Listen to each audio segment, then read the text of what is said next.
By his supporters for turning starvation into a weapon of protest.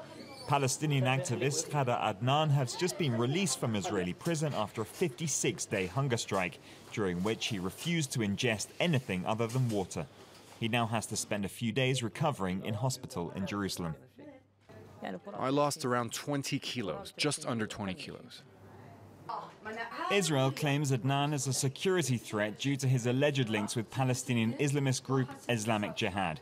He's been arrested 10 times. In 2012, he spent 66 days in prison surviving on just water and salt. This is a method that we use to build on previous accomplishments, a method that allows a Palestinian prisoner to participate in the ongoing struggle. It's also a way of protecting ourselves from within the prison system.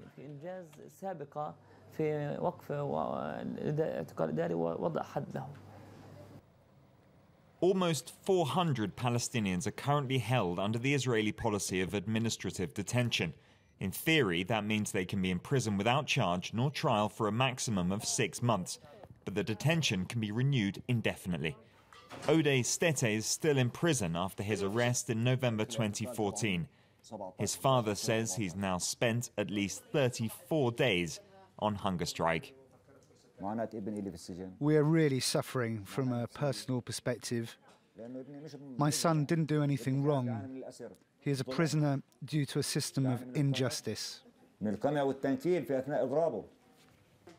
Israeli officials fear there could be riots if prisoners starve to death in custody. They could also be seen as martyrs for the Palestinian cause.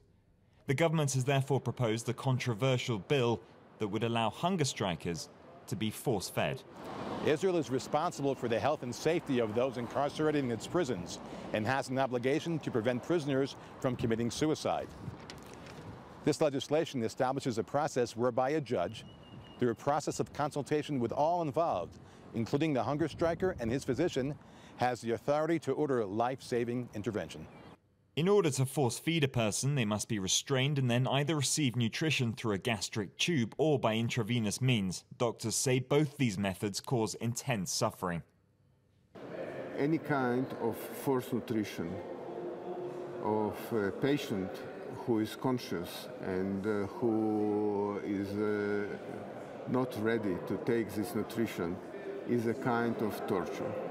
Israeli doctors cannot participate in force feeding.